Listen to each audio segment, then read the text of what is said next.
आपण जर बंजारा समाजाची खरी व्यथा बघितली तर आपल्याला कळेल की बंजारा समाज एक मोठ्या पद्धतीने मागास हा महाराष्ट्रामध्ये आहे, कारण तो व्हीजेएनटीमध्ये आहे. दुसऱ्या बाजूला जर आपण कर्नाटकाची परिस्थिती बघितली तर कर्नाटकामध्ये बंजारा समाज हा SCमध्ये येतो आणि तेलंगणा आणि आंध्र प्रदेशमध्ये बघितलं तर बंजारा समाज हा STमध्ये येतो.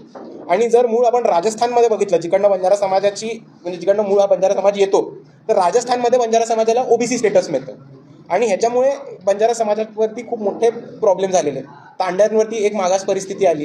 त्याच्याहून महत्त्वाचं, बरेचसे बंजारा तरुण हे वीटभट्टी कामगार, ऊसतोड कामगार म्हणून काम करताना दिसतात. नमस्कार. जय भीम, जय शिवराय, जय श्रीराम, जय सेवालाल. आंबेडकर साहेब, बंजारा समाजाविषयीची तुमची जी माहिती आहे, बंजारा समाजाविषयीची जी तळमळ आहे, हे ऐकून मनाला फार छान वाटलं साहेब, हृदय भरून आलं. पण आदिवासी जमातीतील काही हरामखोर असे आहेत जे बंजारा समाजाला भिकारडे म्हणतात.